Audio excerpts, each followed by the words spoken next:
This is Edge of the Box, a podcast brought to you by WhoScored.com.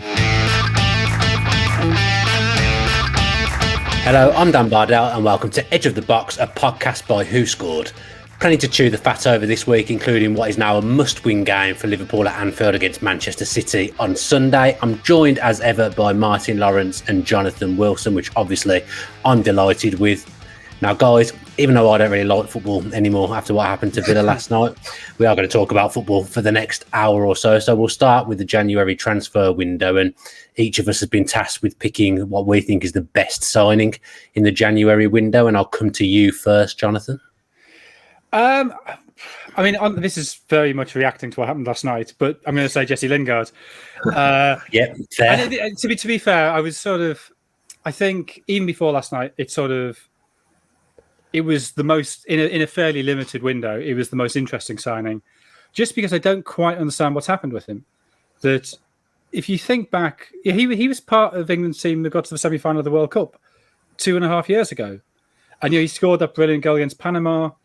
He was hugely influential in the game against Sweden. And for a player to just have that drop-off where he became almost a sort of joke figure. I mean, I remember when Manchester United played Norwich in the Cup last season. And I was writing a sidebar for The Guardian. And the sidebar, because it has to be done pretty much as the final whistle blows, you always sort of just, before the game, you pick what you think might be the story. And Lingard was playing, having not played for however many weeks or whatever, starting for having not started for however many weeks. And he was terrible in that game. And so I sort of wrote this very sad piece saying, how can a player have dwindled like that? And then it turns out he hasn't really dwindled. It's all still there. It wasn't just the 2 goals he got. I think he had 4 shots in the first 25 mints or something last night. He looked really lively. He did.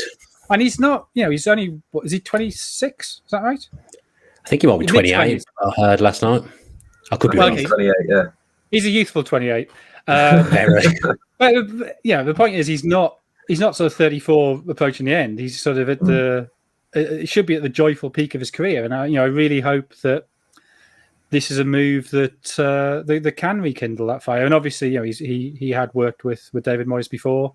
Moyes knows his quality, and hopefully he can access that again. It's never good when people cite an age as kind of being old, and you're now older than that age. That's quite a new thing for me, something I'm going to have to get used to. And it's fair to say, Martin, Jesse Lingard, he enjoyed the game last night, didn't he? So can I just say, that's the first phase. The second phase is when you have to do every tribute to a player who's died because he's the only person the office will remember them. Oh, no, yeah. That's the phase I'm at now. That's fair. Maradona, Rossi, Pep Job. It's just, Wilson will do it, Wilson will do it, Wilson will do it. Oh, yeah, I'm only 44. I'd have said you were younger, Jonathan. Honestly, I'd have said you were younger. Martin, first of all, give us a little bit on Lingard, and then reveal who your January signing is so far. Yeah, well, I was tempted to pick Lingard, and again, sort of reacting to last night. It was one of those things I just didn't know he still had that in him, and obviously we haven't been able to see it. I think it was just a case of sometimes you see a player just needs to drop down. He just needs to drop down a level, and then he becomes a more important player. Obviously, at Manchester United, he was basically competing with Bruno Fernandes for a spot, because I think while Lingard's a hard-working player and he can play in different positions, I think he's definitely most effective as a sort of behind a striker in a central role. I don't really think he's great off the wings, and he's not naturally a central midfielder either. So I think that's his best position, and he showed that last night. I thought he was so bright, just from the first minute. Just sort of just wanted to be on the ball all the time. It was like he was just making up for lost time. Really wanted to impress, and he certainly did. Everything he did was quality, really. So yeah, bad for Villa, but yeah, fair play to Jesse Lingard. He just silenced some doubters, I think, with that performance. So yeah, a great performance from him. I didn't go for him just because. Yeah, I thought somebody might for a start, and I wanted to go a little bit more left field. I think there was actually quite a few decent signings, or interesting ones at least. But I went for Joe Willock in the end, just more based on just being a good signing for what Newcastle need, which is quality in midfield. And obviously he's not proven it that much because he's not had that much game time, but he is sort of an attack-minded midfield player, but one who works very hard as well. So he'll fit into Newcastle in that way, in sort of buying into the defensive work, but should just give that midfield a little bit of energy, a little bit of a spark from central areas, which have lacked. So I'm interested to see how he gets on. Obviously, Maitland-Niles as well was another interesting one, and I can't claim to have seen him, but everything I've heard from sort of South American football experts says Moises Caicedo is a really, really promising player, like being looked at by the top clubs. So for Brighton to get him was an interesting one. So I'm keen to see him as well. But like I said, I can't claim to have seen him before. So we'll see. Jonathan, have you seen much of him? I mean, I haven't, but by reputation, he is excellent. I think bigger clubs than Brighton were after him, and the problem has been getting it through with agents and things. So you hope that's not a distraction. But he appears to be a great prospect. You never quite know how players will fit in, but he sounds like a hugely exciting player, and I'm really looking forward to seeing him. Yeah, pretty low risk as well with the price, and Brighton have had a very good week, so fair play to them. Jonathan, I've picked Josh Maja, as I think he's going to offer something that Fulham currently don't really have, in the fact that they need a mobile outlet. I think Cavallero's been doing that job well, but he isn't really a goal scorer. So if they've got that mobile outlet that can actually put the ball in the net, which I think Maja might, I really think that will aid them. Yeah, I mean, obviously, I saw a lot of him at Sunderland, and that sort of half season in League One, he was by a million miles Sunderland's best player. And I can't blame him for wanting to leave. He was clearly better than the club. And I think you saw once he'd left the Sunderland's drop-off that they then went on to draw a lot of games in the second half of that season. And the reason was he wasn't there to convert chances or to, more often than not, create something from nothing. So whether he can do it in the Premier League, I don't know. And yeah, while I can understand why he left, I'm not sure necessarily going to Bordeaux at that time was the right move. No. It didn't seem to quite work out for him. And even at the time, I was sort of thinking, is there not some deal that can be done where someone can say to him, look, you can have a free transfer in the summer, and if we get promoted, you can have a £2 million bonus or a £3 million bonus, whatever, rather than chucking away £4 million on Will Grigg. So look, he's definitely an exciting prospect. Whether he can do it at this level, I don't know, but he does seem to be what Fulham need. You look at that squad, the only goal scorer they've got is Mitrovic, and he's only scored 2 goals this season, both of them in the same game.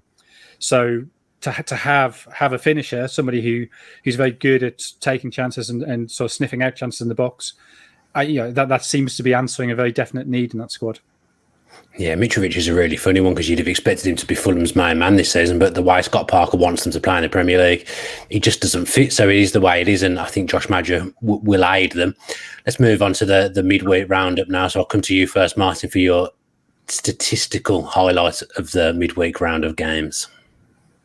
So I've sort of spoken about him on a few pods before, so it's pretty clear my affection for him. Not last night, it should be said, but Thomas Souček he's now moved clear of Bruno Fernandes in terms of the top scoring midfielder since both signed, when you exclude penalties. And obviously, I understand people will say, well, penalties are still goals, but when you are comparing two players, one takes penalties, and a lot of them, and one doesn't, it is sort of fair to rule out penalties. So he's now got 11 Premier League goals since he signed this time last year. Fernandes has 10 when you take away penalties. So just what a success story he's been. And I think the game last night, obviously he's known for his aerial ability in the box, but he showed just the intelligence of that run off the ball, a really, really good finish as well. He's a good finisher. Like not on many of his goals have actually been headers, I don't think. There's only sort of 3 or 4 of them this season. I think a lot of them have been finishes in the box with his feet. And yeah, just a really intelligent player, in and out of possession. So yeah, to have got 11 goals for the price that they signed him, I think it was about £15 million. But to get that tally, that return for a team like West Ham as well, he's just transformed them completely. And obviously, I've praised West Ham on the pod before and had some sort of mixed reactions from you two. But obviously, last night, sensational. I thought they were just outplayed Villa. Villa were poor, but West Ham are really, really good. And yeah, they look strong. They look like they could sort of mount a challenge for the top 6, if not get there. They just don't look like they're dropping away. really consistent. So yeah, and Souček, massive part of that. I did have another one in that. Obviously, there were 2 games in the same night where 2 players got sent off for the same team, with Arsenal and who am I missing? Southampton. Sorry. Yeah, so that happened 2 instances in the same night. It only happened 1 time in each of the previous 4 seasons. So to happen twice in one night was pretty freakish. And it actually ended a run of quite a long time this season in particular without a red card in the Premier League. So they just, like buses, 4 come along at once. Yeah, I mean, to be fair, that was my highlight that I picked out. I watched both games on Tuesday night, and the thing I picked out from the game is that Arsenal have had 2 red cards, had an absolute nightmare, and Granit Xhaka was absolutely nowhere on the scene, which is incredible in modern times. So that was a thing that I picked out. Jonathan, what was your tactical pick? It was how well Brighton played. I mean, there was a lot of talk about how they did what Newcastle and West Brom and Burnley done of sitting deep, and that was true up to a point. But they also pressed really well. They got the combination of the 2 absolutely spot on. So there was right at the end. I think it was sort of 87th minute. There was a time when Liverpool played the ball around their back 4, and there were Brighton players in their faces, right on the edge of the Liverpool box, which I think is a testament to how well Graham Potter organises them, that they know the signals of when to press and they know when to go.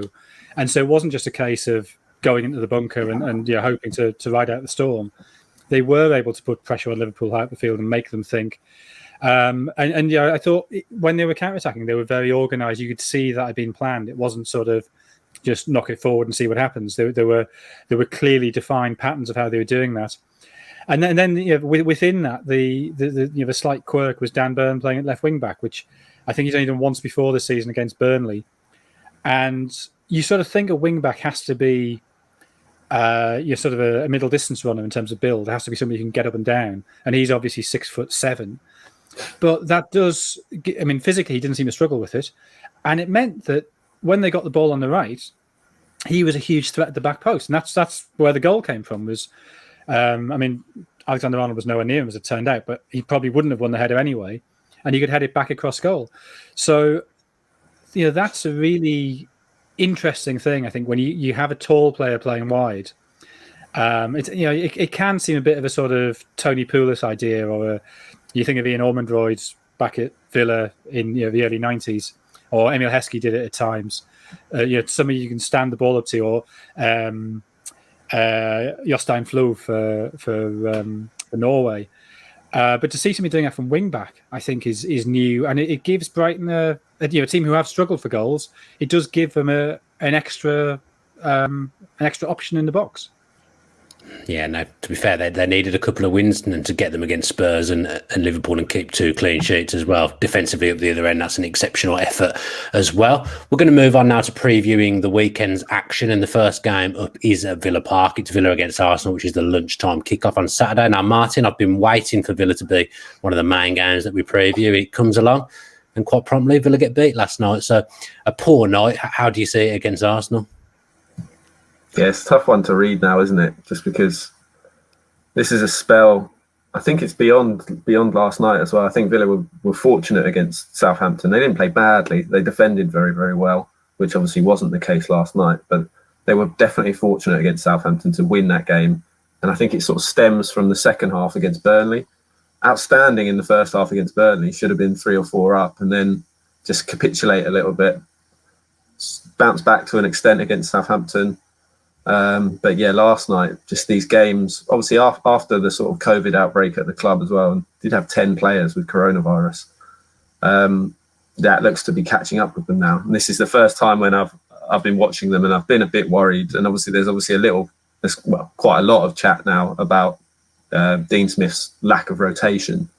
And yeah, last night was a tired performance in every way, really. So yeah, I'm definitely not as confident as I would have been going into this game, because obviously Arsenal had a poor result in the week. But I think with that game, you have to look at it. They were playing pretty well up until the Luiz sending off, which was really harsh. And the penalty scored after that, and then Wolves score again quickly after half time, and the game's over. And then they have another man sent off. So not sure we can read too much into Arsenal's defeat in midweek, and they have been playing well. So I think Villa are the slight favourites to win, but I don't see that at the moment personally. So yeah, I think it'll be a tough one. I actually think it'll be an easier game on Saturday than West Ham on Wednesday night. And Villa have got a not great record in midweek. I think that's 3 Wednesdays in a row we've lost on BT Sport, but at the weekends we seem to be okay. So looking forward to Saturday as ever. As long as we're playing on a weekend, I think we're okay. And Jonathan, Arsenal have got Leno out, one of the most ridiculous sending offs I think I've ever seen. And it could be Ryan in goal, it could be Runarsson in goal, but obviously the talking point will be, should they have let Martinez go? I mean, Martinez had his worst game of the season last night, as we've got him in the topics here, but he's been exceptional all season for Villa. Yeah, I mean, I'm not convinced Leno's better than Martinez anyway. And No. He's suspended. Runners tonight, I've already seen him in that City game in the Carabao Cup when he had a nightmare. But the fact that they felt the need to bring in Ryan suggests that people at the club aren't particularly happy with Runarsson, however you say it. But Ryan, I think he's carrying a hip or a groin injury, so whether he's even fit. But I mean, clearly it doesn't help switching your keepers around all the time. So yeah, that is a problem for Arsenal, clearly. But I think they have been playing pretty well recently, and I guess the issue really is how strong are they mentally, and the fact they had that big dip earlier in the season suggests they might be fragile. But really, on Tuesday night, they were streets ahead of Wolves for 44 minutes. You hit the woodwork twice, had that very tight offside decision go against them, 1-0 up, and then. I mean, they are slightly sloppy to let William Jose get in behind them, but then for that to lead to a goal and a red card, you're one of those. It's a technical red, but yeah, it's not really a red. And then to concede, to a 25-yard drive right in the top corner 2 minutes after half time, it was a very forgivable defeat. I think. So it just, it depends how they react to that. And given that Villa last 2.5 games do seem to be wobbling, I'm slightly surprised to hear that Villa are mildly favoured for it. Yeah, I mean, Martin, you touched on it a little bit about the tiredness of Villa, the fatigue. I mean, Dean Smith's probably never going to come out and blame tiredness as the reason we lost the game. He completely ruled that out last night. But there probably does need to be a couple of changes, doesn't there? Because a lot of those players have played a lot of games so far this season and a lot of minutes as well. Yeah, I think that the two main ones, to be fair, they're not the ones who look the most tired, but the two main ones are Grealish and Watkins. And I understand Dean Smith's predicament that how can you leave out Jack Grealish and who do you replace Ollie Watkins with at the moment? You can't. Yeah. So he's a bit hamstrung there, but I do think in midfield, Douglas Luiz, John McGinn and Ross Barkley all look fatigued. They all look like they're struggling a bit, and obviously Barkley come back from an injury recently, and he's still playing every game. And I just think, maybe it's been too soon for Sanson, and that's been the reason. Obviously, he came on for his debut last night, but there will be people now who everybody wants to see a new signing play, so there'll be plenty of Villa fans who want to see him start soon. Whether that's this weekend, I don't know, because just Dean Smith is so confident in the fitness of his players, or he seems to be at least. I'd love to know what the club doctors sort of say to Dean Smith, just because he's so many games in such a hectic schedule this season to play the same team every single week. And worryingly, he made basically his first unforced change last night, and it didn't pay off at all. And Anwar El-Ghazi was really, really poor, and he got hooked at half time. So I just worry that Dean Smith will see that as justification that he shouldn't make unforced changes. There is still an issue of squad depth, and I understand that. But a player like Sanson, that's what he was signed for. So yeah, I would hope that they freshen things up, because that's a big worry now. They will tire, just inevitable. Yeah, I think you might see Sanson at the weekend. Actually, he looked relatively bright in the cameo that he had last night. I mean, Villa scored as soon as he came on, which I thought was a good sign. Jonathan, just quickly, if Arsenal do lose to Villa at the weekend, is that their top 6 hopes done? I mean, not completely, but yeah, probably.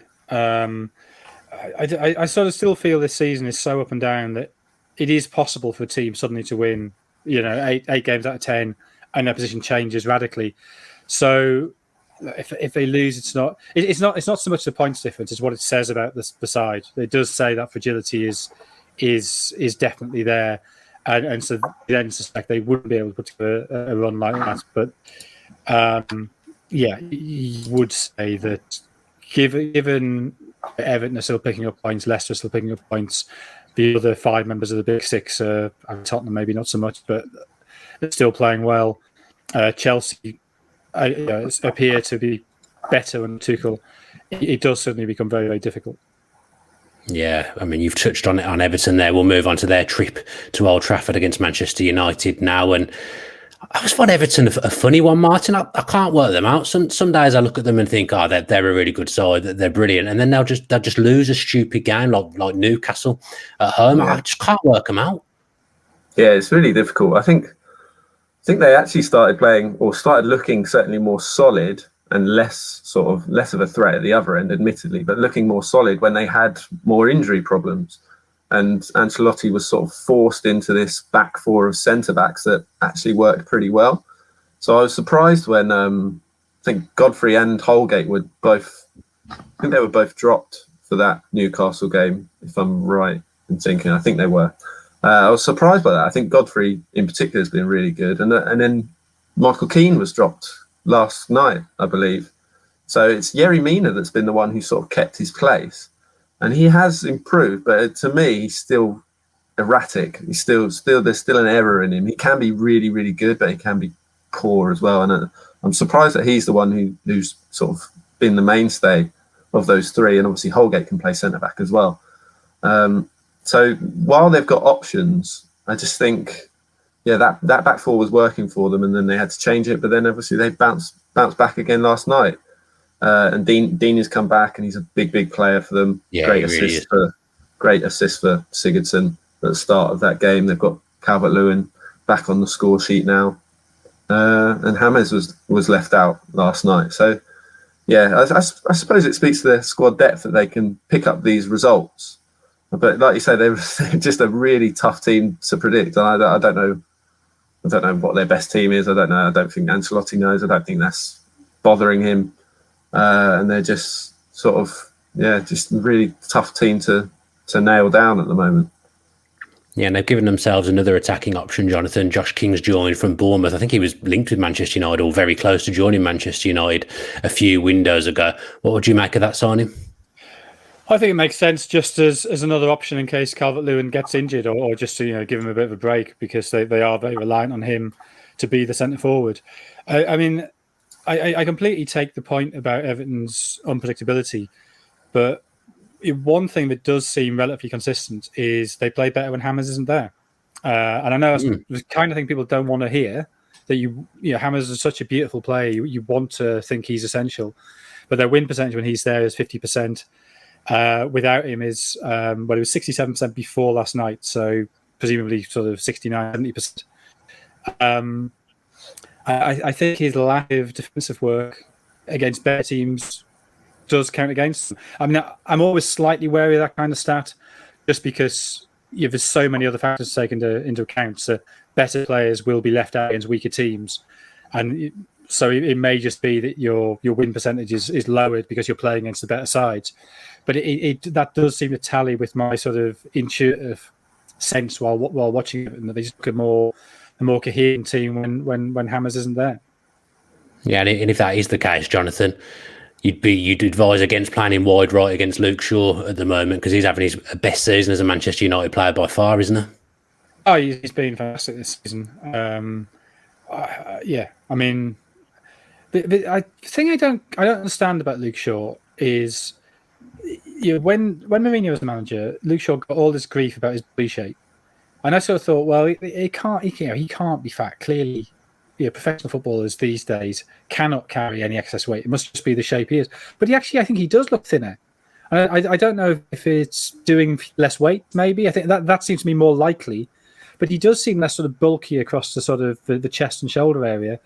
And it might, I don't know, it might be something to do with the kit this season as opposed to that season. It's more more flattering, or it might just be some sort of confirmation bias because he's playing better. He sort of looks a sleeker figure. But whatever the reason, he has been brilliant this season. And I think it works quite nicely with him and Wan-Bissaka that he's obviously much more attacking. So when he goes forward, the whole rest of the back four can shuffle across. And that balance, I think, it works well for them. I tell you what, kits can make a difference because in some kits I can look like a prime athlete, but if you put me in Kappa, which Villa have unfortunately got at the moment, you look like an absolute slob. I don't think anyone looks good in a Kappa shirt. And Martin, obviously, Manchester United had a sensational result against Southampton midweek, not 9-0. Just an unbelievable game. Felt a bit sorry for Southampton, if I'm being honest. It's looking like now they're the genuine contenders to City, isn't it? Yeah, I suppose so. Just because of Liverpool's form, but obviously we saw before that game that there was a massive, a wobble, so to speak, losing to Sheffield United, and then looked pretty toothless against Arsenal. And that game, obviously, you got a red card in 79 seconds. So Manchester United dealt with it pretty well, and there was a lot of, it's really hard to play against 10 men. Not sure it's that hard to play against 10 men for 88 minutes. But yeah, they did play it very, very well. But I thought it was telling with Shaw as well that he was brought off at half-time just to show his importance to this team now. It was him and Cavani, wasn't it, that were basically rested and not Fernandes. I think everybody was... If someone was going to be hooked at half-time, people would have expected Fernandes to get that rest. But for it to be Luke Shaw, because he was excellent in that first half. He created 5 chances in that first half, which is a record for him in any Premier League game. And he was brought off at half-time. Got 2 assists. First time he's ever got 2 assists in a game in his career as well. So, yeah, he was brilliant, obviously, against his old team. But, yeah, tough to read into a game like that. Southampton were basically just so hamstrung by the fact that they were just playing two kids that you don't want to be harsh on them, but they just didn't look ready. Kane Ramsey had a really tough game, and Jankovic was obviously sent off immediately and deservedly so for an awful challenge. So yeah, tough to read into it. I guess I would say that they do look like the biggest challenger to Man City, but yeah, it's more the drop off in Liverpool's case, but we still have to look at Leicester, and yeah, that's basically it, isn't it? Really, I'm not sure there's anyone else who can claim to a title challenge now, just because there's only one consistent thing in this season at the moment, and that's Man City. Everything else is so up and down, and the difference is Man City just ploughing their way to what looks like reclaiming the title. Well, let's look at that big game, undoubtedly the biggest game of the weekend, Sunday afternoon. I think it's Liverpool versus Manchester City at Anfield, and I believe you have some trivia for us, Martin. So it's a bit of a random one, not in keeping with the ones we've done in the past. So it's more of a memory test, this one. Who is the only player to have scored against Man City since Christmas? There's only been 1 goal against Man City since Christmas. Let me tell you, I'm definitely not going to get that. We'll come back to it. Yeah, I've got it, I think. Go on then, Jonathan. Treat us. It was the Chelsea game. That was post-Christmas, wasn't it? So and it was Hudson-Odoi. No. It was the Chelsea game, mate. It wasn't Hudson-Odoi. Wasn't it? I had in my head it was Hudson-Odoi as well, to be honest. Did he put the cross in?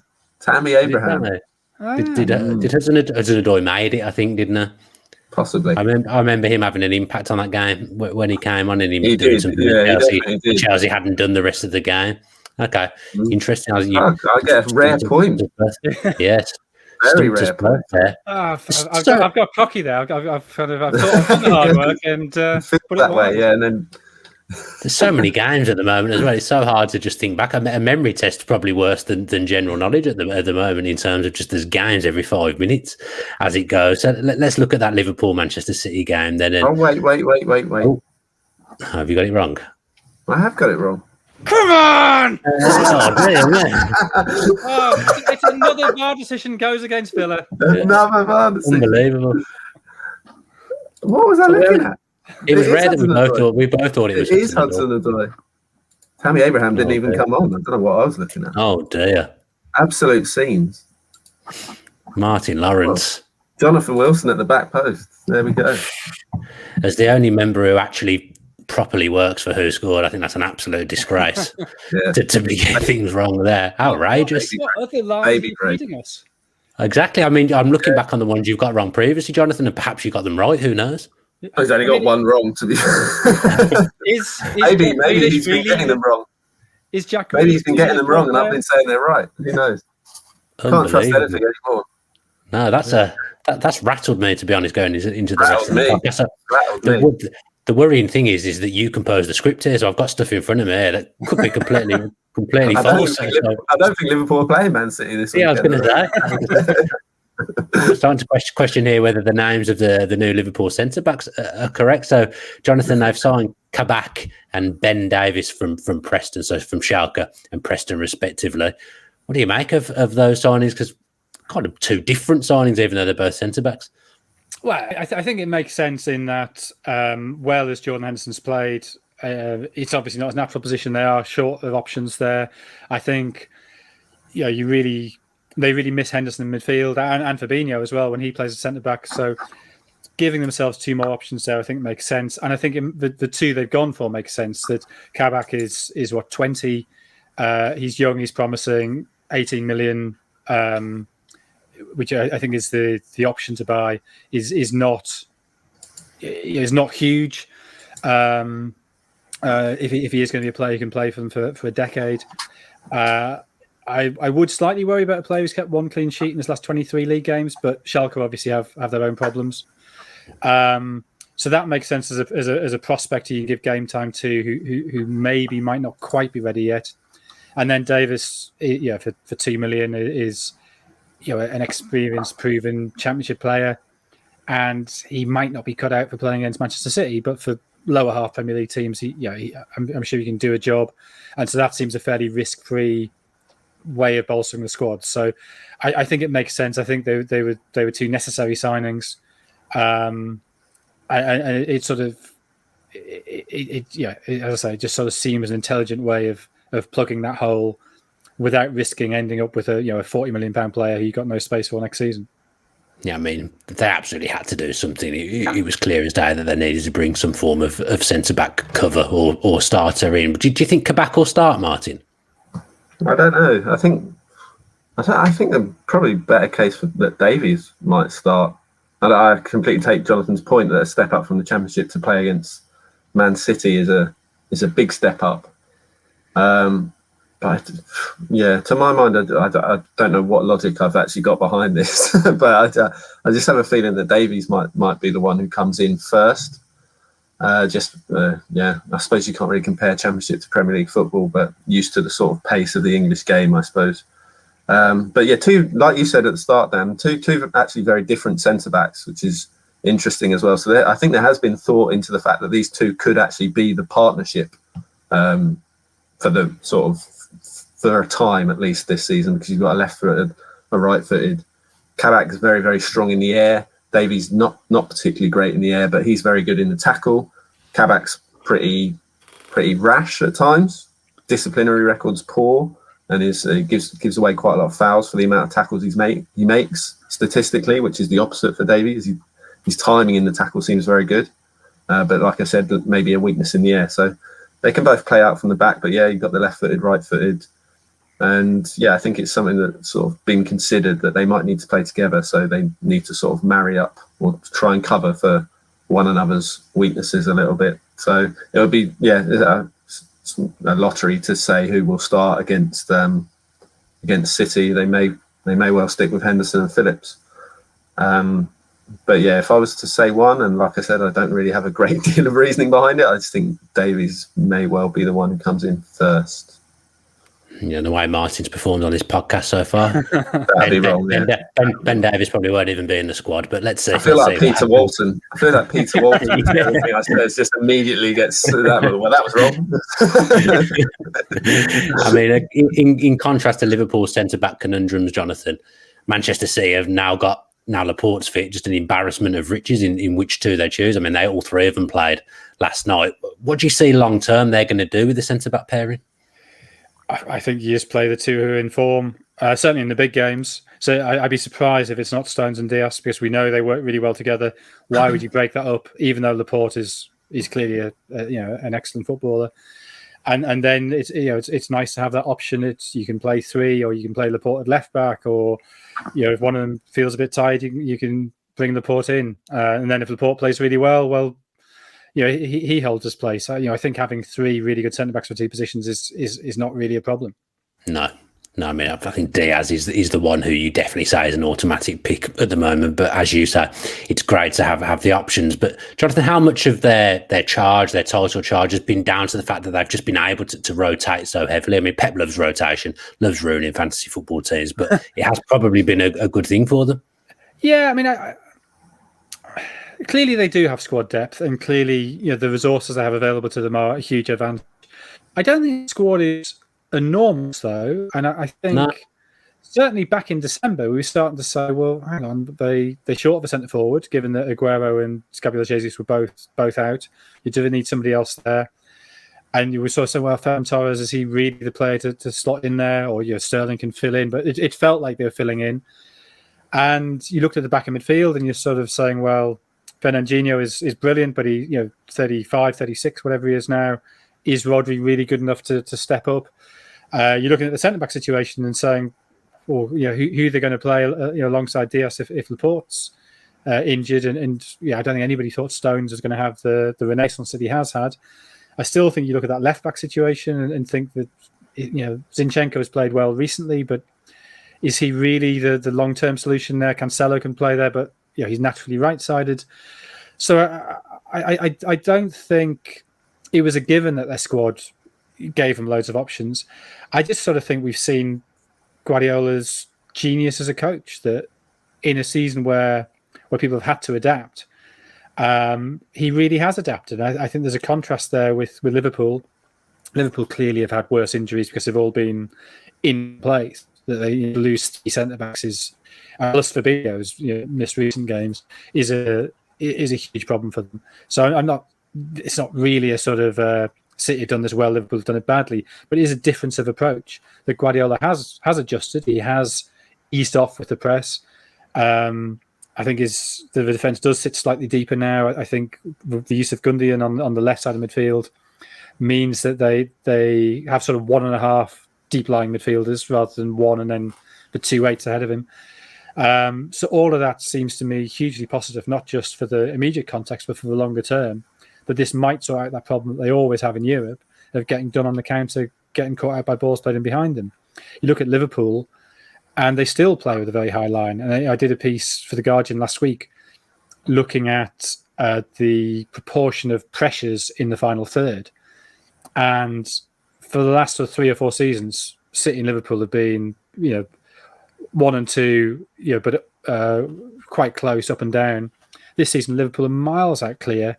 I think Sheffield United are second, bizarrely, and City is, I think, 5th. They've really sort of tempered the intensity of their press, and it's clearly worked because they've let in 1 goal since Christmas. Whoever scored it.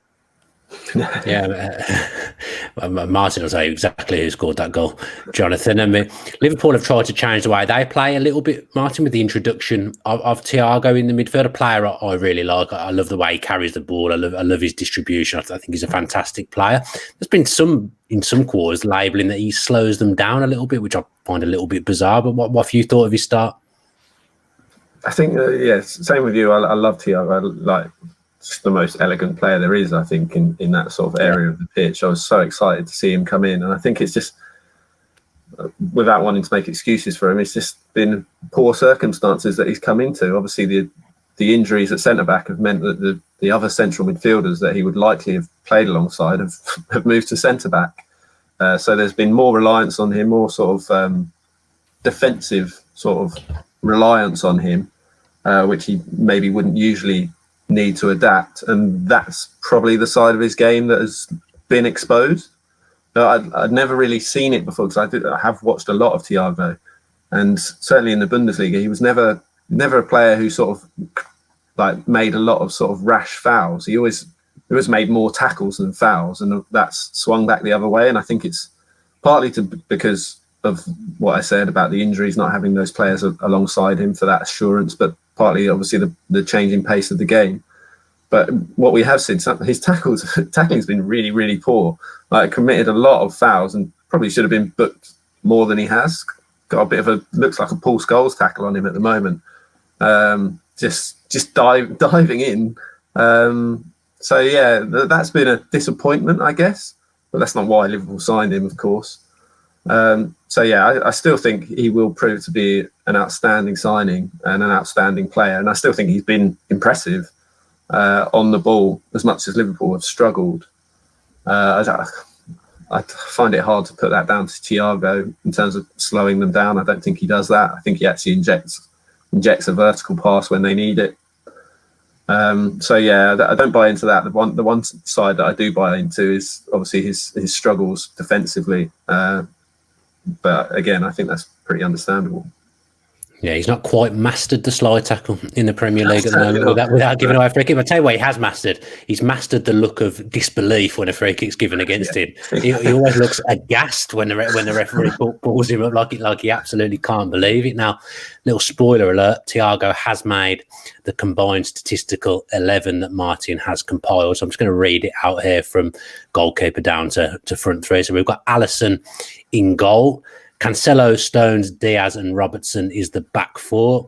Rodri sits in front of that back four with Gundogan and Thiago either side. And then we've got Sterling on the right, Mane on the left, and Salah leads the line up front. A nice 11. I fancy that 11 would do pretty well. Martin, did you want to just go through the picks and who was close? I guess you'll say a little bit cheeky in terms of putting Salah up front. No, I can get on board with that. You're okay with that? He's played there a few times and quite recently as well. I don't think he'll play there against Man City. I think Firmino will start, but yeah, he's got a better rating than Firmino, and that allows Sterling to come in. And Sterling's not been that consistent, but scored in the week.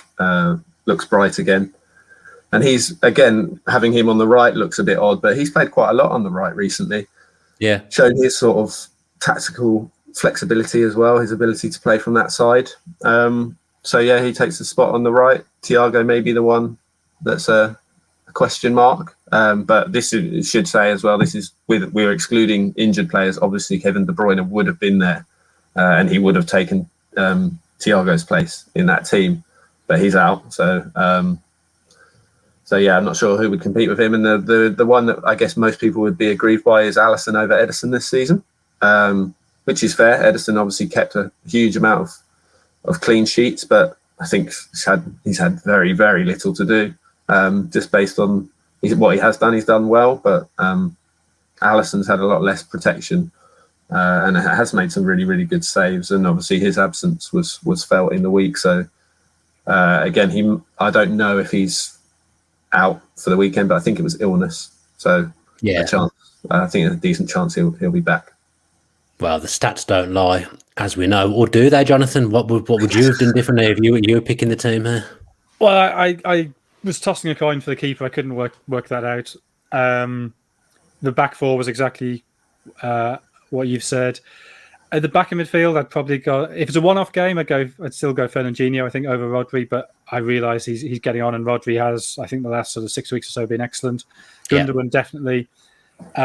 I had Henderson as the right side of midfielder, but I mean that is obviously a little bit. Yeah, he's playing at centre back now, so whether it's fair to play him in midfield or not, but I think you just can't have too many people from Sunderland in a team, so useful to have him there.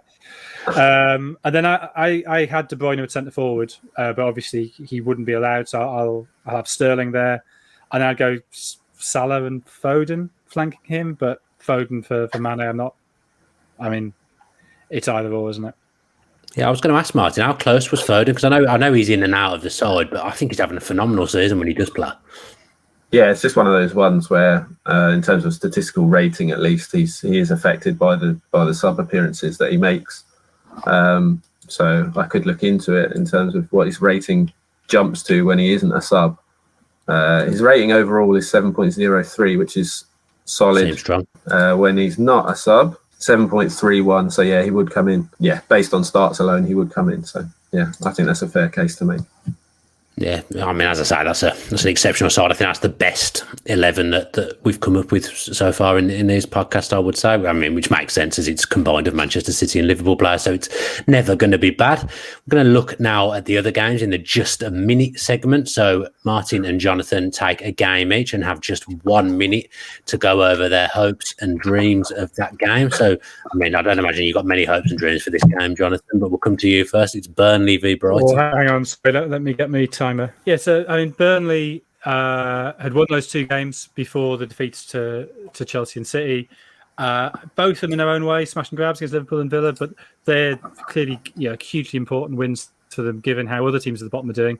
Their big problem is they only scored 13 goals in 20 games this season, but they do have the best defensive record in the bottom half. Brighton, 10 points in the last 4 games, hugely impressive wins against Tottenham and Liverpool. You do still worry for them goal scoring. They've only scored 3 goals in the last 5 games, although 3 of those were winners because they beat Leeds as well. So I think it's likely to be low scoring. And I think what's interesting here is how Dan Burns used. He did play at left wing back against Burnley, back at the Amex back in November. But it's whether he's brought in to be one of the central defenders to deal with Burnley's aerial threat. That would be the key tactical question, I think. I'm glad you've got that stopwatch because I'm going to be honest, I don't think I would have the bottle to cut you short like I do with Martin. So it's good that you time yourself and stick to that minute, Jonathan. Go on, Martin. Newcastle against Southampton. Newcastle have actually got a decent record against Southampton, or at least did prior to their meeting earlier this season, having gone 6 unbeaten, winning 4 ahead of the 2-0 defeat at St Mary's in November. After an assist against Palace in midweek, Callum Wilson has now had a direct hand in 15 of the 22 league goals Newcastle have scored this season, amounting to 68%.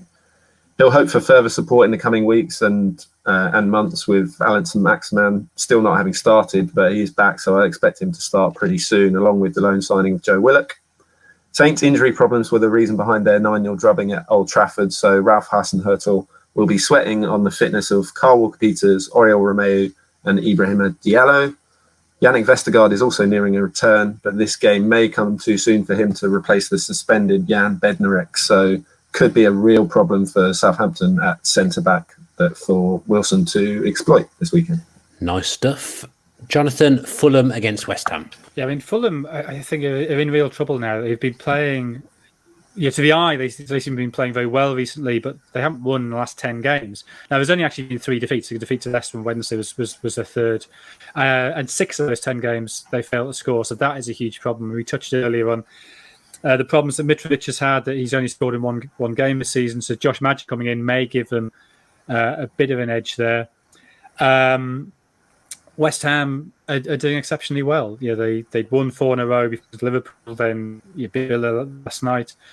The interesting thing about that game is that was only their of 11 wins this season. That was only the third one by more than a single goal, and the first one where David Moyes actually been on the touchline. Although I'm sure that's coincidence. Now you can say that the Palace game they deserve to win more than 3-2, so that is a slightly freakish statistic. But if you look at the XG charts, I think they're only 8th.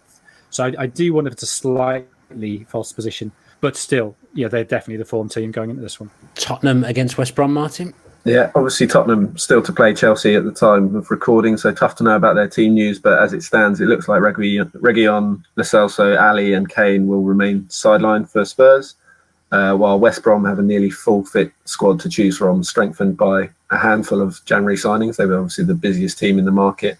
Mbaye Diagne has already made an impression, while we could see debuts for Ainsley Maitland-Niles and Okay Yokushlu. The Baggies have been something of a bogey team for Tottenham, actually, particularly in the capital, with Spurs winning just once in the last 6 instances of this fixture. That was a 4-0 win courtesy of a Harry Kane hat-trick and an own goal. And in fact, Kane and Ali are actually the only 2 players to have scored for Tottenham against West Brom, and they're both sidelined, so could be problems there. Allardyce needs a win after just 1 point from the 6 available against Fulham and Sheffield United.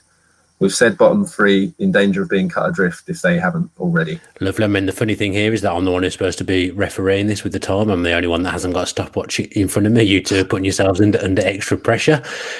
Jonathan, Wolves v Leicester. It was the defeat to Leicester at the beginning of November that really sent Wolves the season spinning off its axis. Mainly because it was the following week that Conor Cody and Laurence both tested positive for COVID, and they've really struggled since then. They went to a back four the following week, and they've switched between the back four and the back three ever since. In terms of points per game, there's very little difference between playing with a back four and a back three for them, but they score twice as many goals with a back four and concede twice as many. So it's just whether they're losing games by a single goal or by 2 goals, essentially. Huge problem for them, but their 3 top scorers from last season, Jimenez, Jota and Doherty was joint third. They're all unavailable either because they've been sold or because of injury. But they represent 70% of their goals. I think that's the issue there. Leicester hadn't won in 2 before winning against Fulham. So you did wonder if they're missing Vardy, but they played very well against Fulham, so probably not. Lovely. And Martin, your last one, Sheffield United against Chelsea. Having picked up just 2 points from their opening 17 matches, Sheffield United have earned 9 points from their last 5. And from being a contender for the worst points haul in Premier League history, they're now actually probably the team that look most capable of clawing their way out of the bottom 3, based on form at least. The Blades will be without Ethan Ampadu against his parent club, which is a massive blow given their injury problems at the back. Jagielka will probably come in along with Max Lowe in place of the injured George Baldock. At the time of recording, Chelsea haven't played Tottenham but didn't concede so much as a single shot on target in their first 2 matches under Thomas Tuchel. Given they're still to play, I'll throw in a random stat here. In the 5 meetings between these sides in the Premier League, Chelsea haven't picked up a single booking, not one booking in 5 games, which is pretty freakish. But yeah, not much to talk about because Chelsea haven't played yet. And your last one, Jonathan, Martin always gives you the extra game. It's Leeds against Crystal Palace.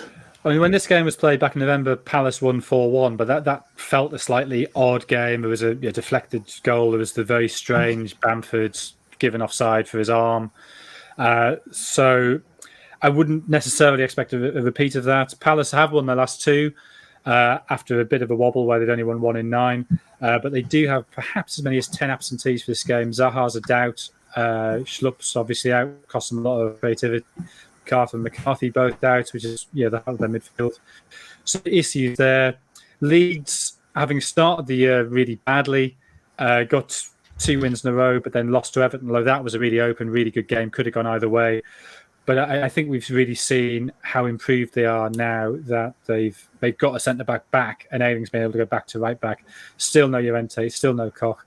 But Everton showed how if you sit on Calvin Phillips, you can interrupt how they play. So that may be something for Roy Hodgson to look at there. Very well done to both of you, and we'll finish as we usually do with the long shot segment. Now, I'll tell you what, it's a tough task this week. There's nothing in there that's jumping out at me, to be honest. I'll come to you first, Martin. Have you got one? Yeah, I think, well, to me, there's 2 potentials.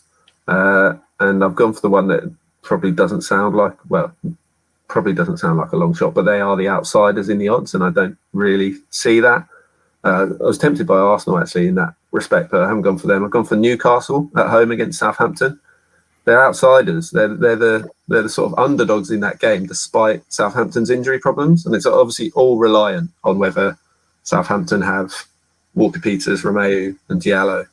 If they don't have any of them, I think they're in huge trouble. And if Vestergaard's not back to replace Bednarek, they're in massive trouble because they don't have a midfield or a centre-back. They've only got 1 centre-back, so that could be a big problem. I don't think they'll all be back fit. I think there's a decent chance that one maybe 2 will come in and recover in time, but I don't really like to bet on Newcastle, but I think this is a game where if Southampton do have those injury problems, I think there's good value in Newcastle, personally. Jonathan isn't convinced. No, it's never occurred to me that would be a long shot, but I accept the logic that it is. I would equally be uncomfortable betting on Newcastle, not for moral reasons, just because I don't trust them at all. But yeah, that all makes total sense. The game I've gone for, with some reluctance, because I think you're right, I think this is a very hard week to find a long shot, is Everton to maybe get something at Old Trafford. But Manchester United have lost 4 games at home this season. Their record against the Big Six, okay, including Arsenal, that is maybe slightly questionable at the minute. But they haven't won any of those games, nor have they beaten Leicester. And they played all of them once, but Arsenal twice. So that is 7 games, and they've only scored in 2 of them. So 2 goals against Leicester, and the other goal was getting beat 6-1 by Tottenham. So not a goal you'd really want. And I guess Everton are sort of in that, the top of that next 10, and it's a good cause of problems. Although I have beaten them twice this season. They beat them 3-1 at Goodison in the league. And then they beat them in the Carabao Cup with 2 very late goals in what was actually a really good, interesting game. So if we get good Everton, and as we said before, Everton's form wobbles. If Hammers doesn't play, if United used up all their goals against Southampton, which is definitely a thing that happens, then maybe Everton can get something out of this. I'll go Fulham to beat West Ham. Fulham, I still like the way Fulham are playing, and it's nice for us to have different predictions. So then next week, potentially, you either look like an idiot or you look like a genius. Badger, haven't you? Yeah, I have to be fair. I've given Fulham a lot of praise on this podcast because I actually do really enjoy watching them. Maybe West Ham have used all their energy against beating the best team in the world on Wednesday night. Who knows? I'll go for Fulham. Why not? And then the one that I overlooked was actually I actually think West Brom could get something against Tottenham. Personally, I think these games. I do. Tottenham are playing really. I mean, you can't pick every game, Martin. You can. No. I'm going with Newcastle, but I do think there's the possibility, certainly for a point, that Tottenham they'll still be without Kane, and these games, Sam Allardyce will get his team up for these games. They need to bounce back from getting 1 point against the teams around them, and like I said, Tottenham are just playing poorly at the moment. We obviously need to see how they play tonight, Thursday night. But they'll have less recovery time as well. So I think there's a chance of a draw there. But I'm going Newcastle to win against Southampton. Well, I mean, this might look very silly after tonight, but Spurs have last 10 games they've taken 9 points, I think, and there are just the beginnings of whispers that if it looks like they can't get into the top 4, that Jose might be under pressure. So were they to be well beaten by a resurgent Chelsea, and then to drop points against West Brom, then those whispers might become normal level chatter. A lovely synopsis to finish there, Jonathan. I mean, we'll see what happens, and next week maybe one or more of us will look like we're either football geniuses or football idiots. It's been great to speak to you both. As always, if you are enjoying this podcast, enjoying taking in Edge of the Box by Who Scored, then however you do take in your podcast, make sure you're subscribing, liking, commenting, all that jazz. We'll be back next week. Thanks ever so much for joining us. Have a good weekend.